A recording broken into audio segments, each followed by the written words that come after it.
열왕기상 1장 32절로 35절까지 말씀입니다. 열왕기상 1장 32절입니다.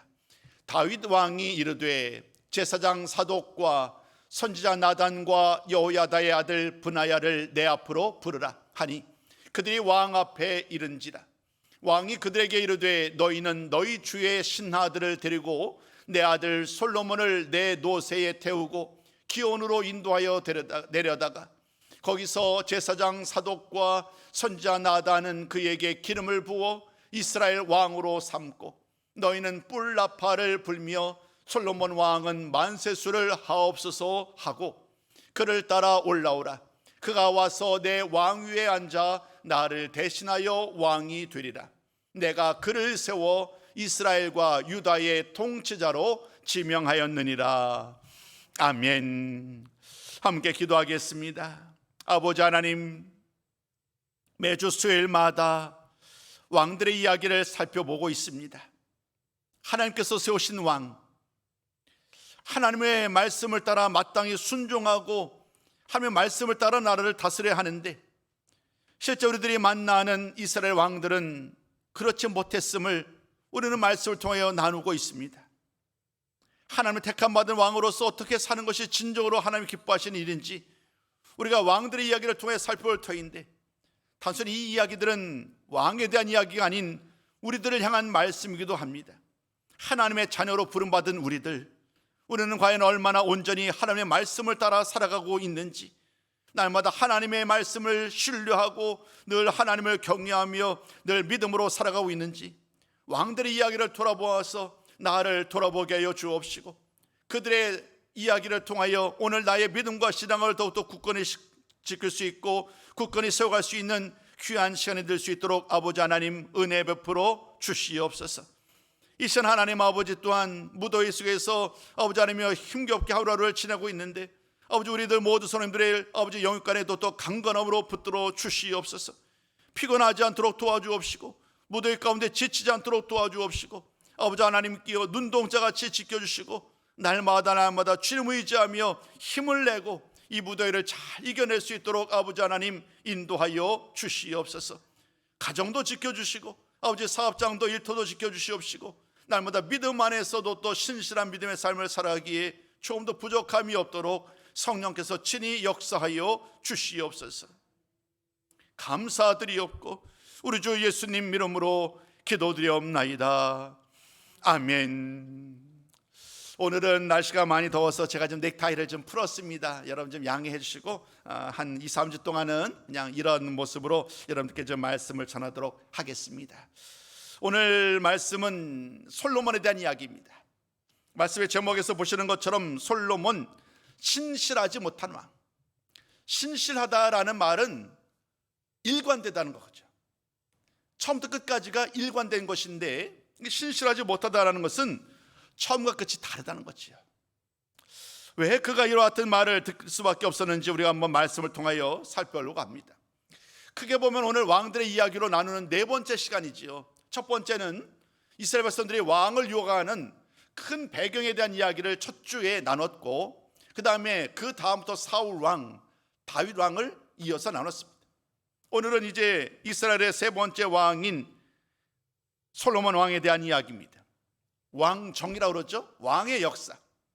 이스라엘의 왕의 역사를 보면 통일왕국과 또 분열한 것까지 이어서 따지자면 총 460년입니다. 총 460년 동안 이 왕정이 계속된 거예요. 그 중에서 앞에 통일왕국은 120년 동안 계속되죠. 사울왕, 다윗왕, 솔로몬 왕이 40년씩 120년 동안을 나라를 다스립니다.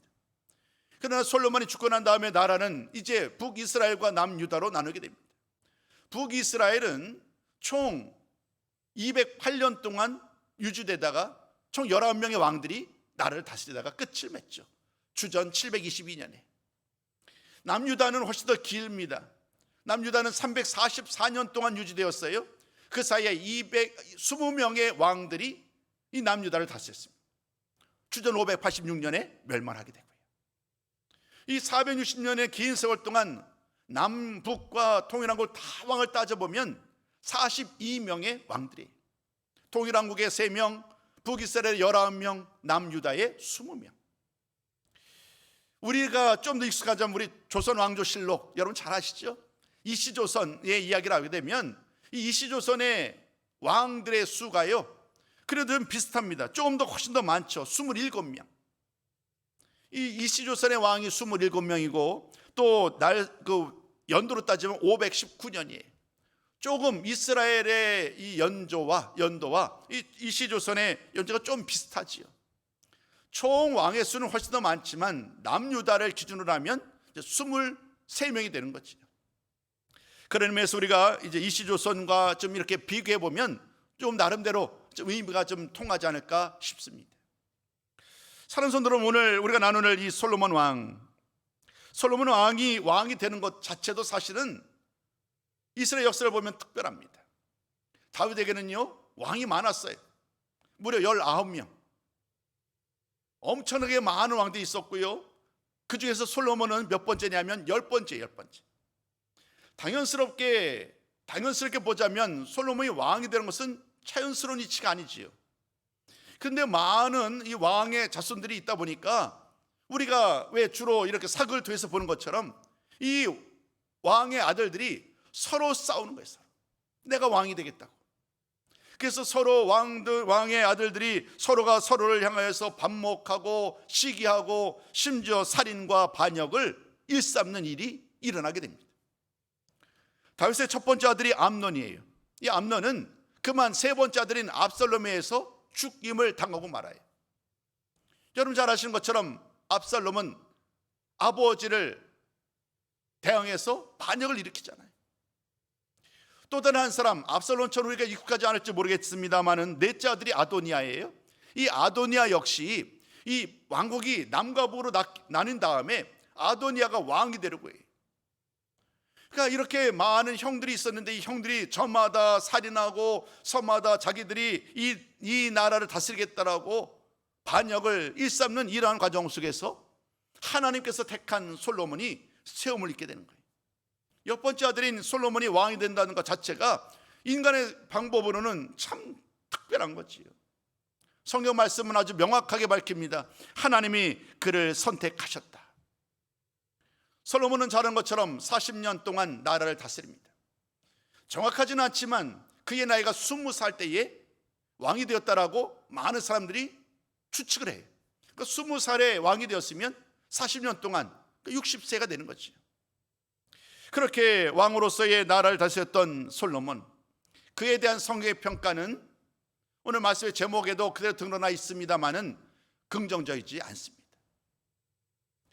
그의 말씀을 오늘 저는 두 가지 시선에 바라볼 거예요. 긍정적인 시선과 부정적인 시선. 긍정적인 시선을 통하여 솔로몬 왕을 바라볼 때 어떤 일이 일어났는지, 왜 그로 하여금 긍정적으로 평가하는지, 또 두 번째 왜 성경은 그를 부정적으로 평가하는지, 그 이유가 무엇인지, 그런 말씀을 보다 보면 우리가 그 첫 번째 이유들을 깨닫게 되실 것입니다. 먼저 여러분들에게 긍정적인 이 솔로몬 왕에 대한 긍정적인 평가의 이유를 함께 나누기 원합니다. 제목을 이렇게 붙여봤습니다. 솔로몬이 지혜와 겸손으로 나라를 다스려요. 초창기에 왕이 된 이후로 초창기에 그는 지혜와 겸손으로 나라를 다스렸다는 것이에요. 솔로몬이 왕이 되는 이야기에 앞서서 솔로몬이라는 이름, 그리고 그에 대한 기록들을 우리는 몇몇 구절들에서 보게 되는데 역대상 22장 9절이 대표적이에요. 사실 역대상 22장 9절 말씀은 다윗이 하나님을 위하여 성전을 세우려고 하는데 그것이 하나님께서 인정하지 않아요. 그 일을 허락하신 분은 하나님이 솔로몬에게 그 일을 맡겨주신단 말이에요. 그러니까 솔로몬에게 이제 그 일을 설명하는 거예요. 다윗이 내가 하나님 앞에 성전을 세워서 올려드리려고 그랬는데 하나님이 그것을 막았기 때문에 내가 부득불 너에게 이 성전 건축의 일을 맡기겠다. 그 말씀을 하는데, 그 말을 하는데 갑작스럽게 다윗이 솔로몬이 태어나기 이전의 이야기를 언급을 해요. 솔로몬이 태어나기 이전의 이야기를 언급하는데 이런 말이에요. 하나님이 그에게 이렇게 말했다는 거예요. 장차 너를 통하여 다윗에게 아들이 날 것인데 그의 이름을 솔로몬이라 하라.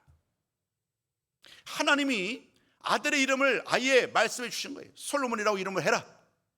여러분, 솔로몬, 우리가 잘 알고 있는 샬롬, 그 어원이 같아요. 결국 무슨 말이냐면 솔로몬이라는 이름이 뜻하는 것은 평화이죠. 평화를 가져오는 사람, 그런 의미예요. 그러니까 처음부터 솔로몬이라는 이름에서 보여주는 것처럼 그는 평화의 사람, 평화를 가져오는 사람이라고 그의 이름을 통해서 우리는 이제 장차 솔로몬이 어떤 일을 행할 것인지를 미루어 짐작할 수 있습니다. 솔로몬은 이미 그의 이름에서 보는 것처럼 나라를 평화로 다스리는 그러한 왕이 될 것임을 오늘 우리는 말씀을 통하여 보여주고요, 그 22장 9절 이어지는 맨 마지막 말씀을 보면 이렇게 말합니다. 이스라엘에게 평안과 안일이 될 것이다. 솔로몬이 장차 이스라엘에게 평안과 안일을 줄 것이다 라고 말을 합니다. 희망적으로 그가 나라를 다스릴 때의 미래를 희망적으로 그리지요. 그뿐만이 아닙니다.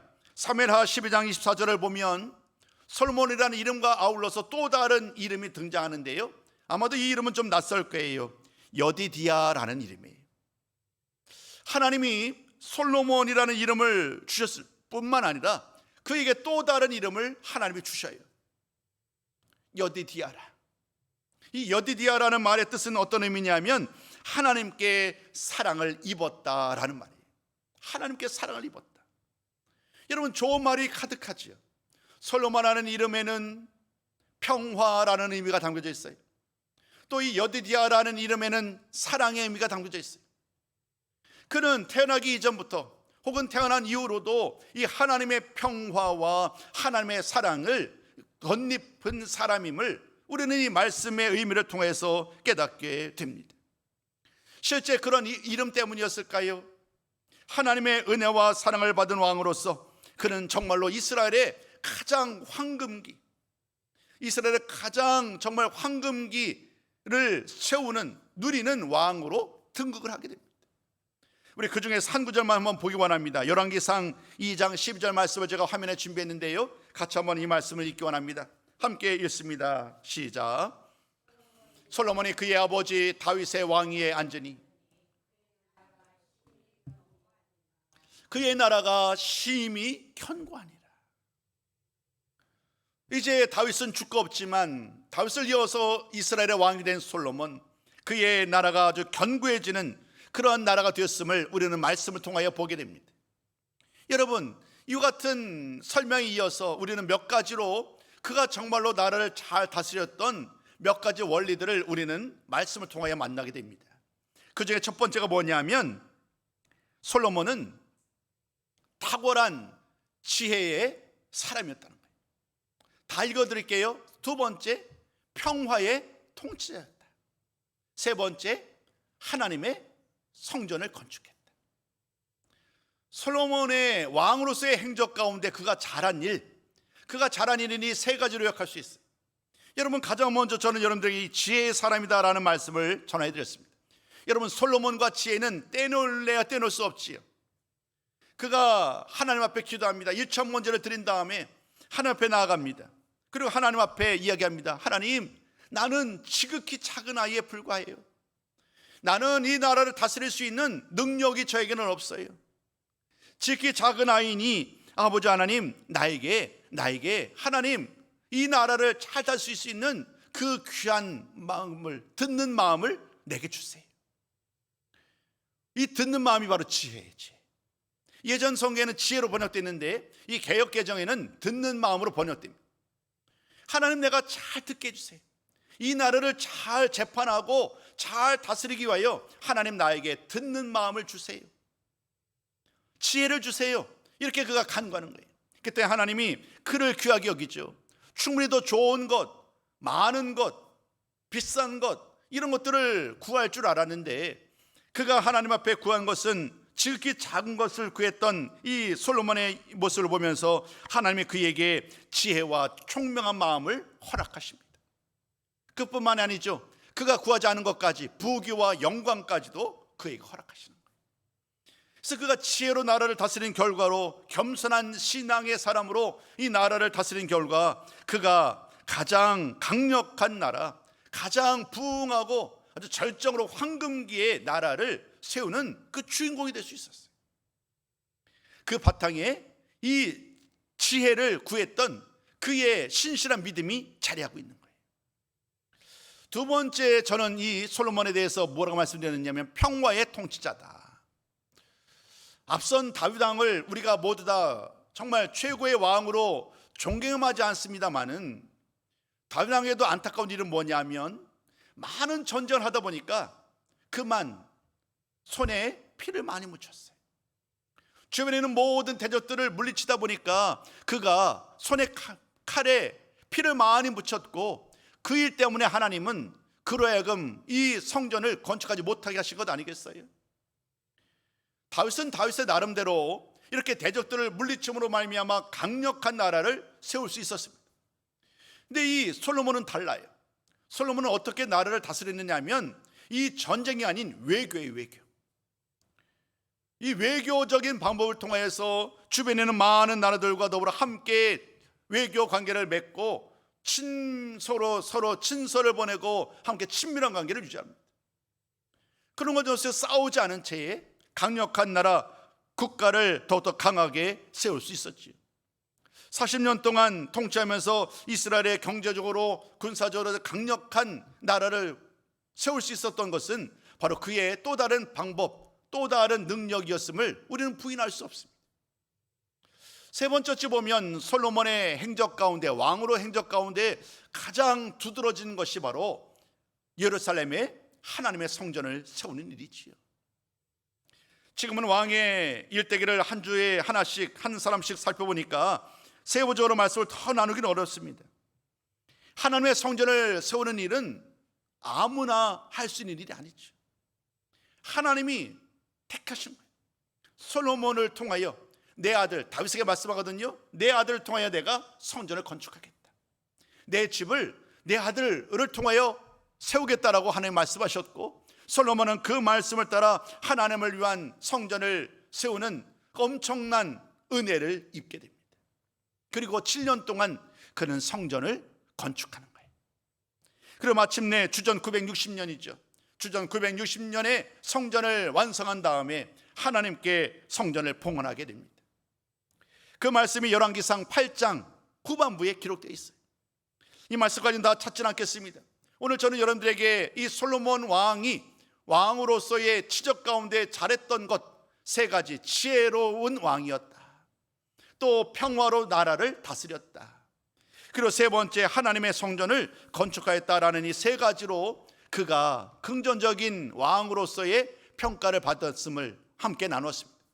그리고 그 모든 것의 바탕에 바로 이 지혜와 겸손이 있었음을 말씀을 통해 밝힌 바 있습니다. 지혜와 겸손을 기억하십시오.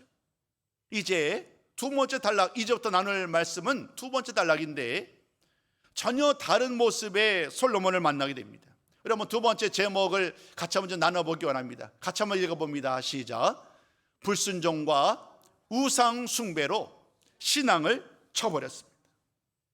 여러분, 처음에 초기에는 지혜와 겸손으로 나라를 다스려서 하나님께 칭찬받고 인정을 받았는데 그만 마지막으로 다가올수록 그는 불순종과 우상 숭배로 신앙을 저버리는 그런 죄악을 범하고 맙니다. 이것 때문에 성경은 솔로몬을 긍정적으로 평가하지 않는 거예요. 솔로몬에 대해서 어떤 말씀으로 한마디로 정리할까 사실 고민이 많았어요. 성공으로 시작했다가 실패로 끝난 왕, 이렇게도 정의할 수 있겠지만 의미는 통합니다만은, 그래서 최종적으로 제목을 신실하지 못한 왕으로 정했던 것은 이 신실함이 바로 일관됨을 의미하는데 오늘 이 솔로몬은 그렇지 못한 거예요. 이 나라를 그가 나중에 이제 시간이 지나가면서 권력과 부가 이제 많아지니까 그만 하나님 아버지 앞에 그 첫 신앙과 첫 믿음을 잃어버린 거지. 그의 후반기 왕으로서의 평가는 두 가지로 요약할 수 있습니다. 그 중에 첫 번째가 하나님 명령에 불순종했다는 거예요. 여러분, 하나님 명령에 순종하는 일은 왕과 백성들 모든 사람들에게 마땅히 따라야 될 가장 중요한 명령이지요. 근데 오늘 이 솔로몬은 그만 하나님의 말씀을 어기고 말아요. 그런데 놀랍게도요, 우리가 첫날 살펴봤지요. 백성들이 왕 앞에 사무엘에게 와서 우리에게 왕을 달라고. 그런데 말씀을 거슬러 올라가다 보면 더 이미 오래전에 하나님은 이스라엘 백성들이 장차 미래에 왕을 요구할 것을 알고 계셨어요. 그래서 하나님은 이미 그때에 모세에게 무슨 말씀을 하느냐면, 장차 이스라엘이 왕을 요구할 텐데 왕들이 이것을 하면 안 된다, 왕들은 절대로 이것에 관심을 기울여서는 안 된다라고 말하면서 절대적으로 피해야 될 세 가지를 말씀하신 바가 있어요. 그것이 바로 신명기 17장 말씀에 기록된 이야기인데요, 그 말씀을 요약해보면 이 세 가지예요. 병마, 아내, 은금을 많이 두지 말라. 병마를 많이 두지 말라. 병사와 군대를 많이 두지 말라는 말이고요, 또 아내를 많이 두지 말라. 그리고 은금, 부귀, 돈, 명예에 마음을 빼앗기지 말라. 이 세 가지였어요. 그런데 오늘 이후의 말씀을 보면, 솔로몬을 평가하는 말씀을 바라보면 이 세 가지 명령을 모두 다 어기고 말아요. 가장 먼저 우리가 나누는 말씀 중에서 병마를 많이 두지 말라고 명령하셨잖아요. 병마, 마병, 군대. 근데요, 솔로몬은요 어떤 일을 했느냐면 애굽으로 산을 보냅니다. 애굽에서 말과 병거를 가지고 옵니다. 애굽에서 말과 병거를 가지고 와서 이 나라를 군사적으로 강건하게 하는 일을 그가 스스로 앞장섭니다. 능력의 하나님, 수많은 대적들을 능히 물리칠 수 있는 하나님을 신뢰하고 하나님의 말씀과 능력을 의지해야 될 솔로몬이 오히려 하나님이 아닌 인간의 방법으로 나라를 다스릴 생각을 하고 있는 거예요. 병마라는 것에서 우리는 그의 마음이 하나님이 아닌 세상의 마음에 이미 넘어갔음을 우리는 깨닫게 돼요. 두 번째, 무엇을 많이 두면 안 된다고 말했나요? 아내를 많이 두지 말라. 그렇죠? 아내를 많이 두지 말라고 그랬는데 이 솔로몬은요 무려 이방 여인을 1000명이나 아내와 후궁과 첩으로 그가 맞이를 하게 됩니다. 유대인들만이 아니라 수많은 이방 여인들을 1000명이나 되는 많은 여인들을 결국 아내와 첩으로 맞이하는 그런 씻을 수 없는 죄악을 범하고 말지요. 이 일은 좀 후에 설명드리겠습니다마는 더 큰 문제로 이어지게 됩니다. 세 번째가 무엇이었나요? 은금을 많이 두지 말라. 은금을 많이 두지 말라고 그랬는데요, 그는 백성들에게 과도한 세금을 지급하게 됩니다. 점점 첫 신앙, 그 신실하고 겸손했던 믿음과 신앙은 사라지고 점점 부귀와 영화를 차지하고 부를 과시하고 부를 자랑합니다.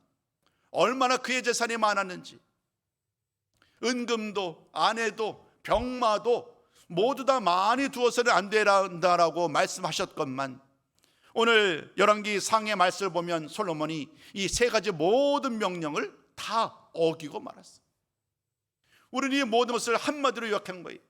하나님 명령에 불순종하였다. 두 번째, 그의 죄악, 그의 잘못된 두 번째가 뭘까요? 이것이 가장 큰 문제예요. 그 마음이 하나님을 떠났어요.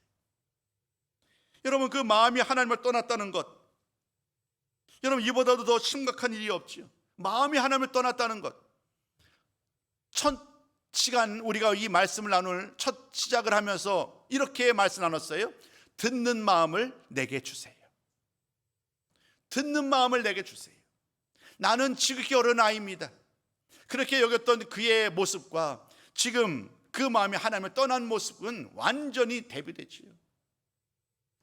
여러분, 왜 그의 마음이 하나님을 떠날 수밖에 없었을까요? 그 이유는 바로 이 아내들 때문이에요. 이 아내들, 이방 여인들이 아내로 들어왔어요. 솔로몬이 처음에는 젊을 때는 힘이 있으니까 자기가 원하는 대로 나라를 이끌 수 있었지만, 이제 솔로몬이 나이가 점점 먹어가는 거예요. 이제 아내들이 힘이 더 세지는 거예요. 아내들이 말에 솔로몬이 거부를 못하는 거예요. 점점 아내들의 말에, 아내들의 유혹에 넘어가고 맙니다. 그리고 그 마음이 하나님을 떠나고 맙니다. 어떻게 될까요? 아내들이 믿는 신들이 있을 건 아니겠어요? 아내들이 믿는 신들이 저마다 자기들이 자라난 곳, 그곳에서 믿던 그 신들을 예루살렘 산에다가 신전을 세우는 거예요. 그리고 자신들이 믿는 신을 세우는 거죠. 온갖 수많은 신들이 이제 하나님의 예배를 드리는 그 예루살렘 그 앞산에 가득가득 신전으로 가득 채워집니다. 이것도 심각한 죄악인데요, 나중에는 어떻게 되느냐 하면 이 솔로몬이 심지어 우상을 따르고요, 우상 앞에 나가서 분향을 하고 죄사하는 일들까지 행하고 말아요. 완전히 우상을 숭배하는 이런 일들까지 이어지게 되지요. 이 말씀은 다른 본문 말씀은 몰라도 이 말씀은 나눠야 될 것 같아요.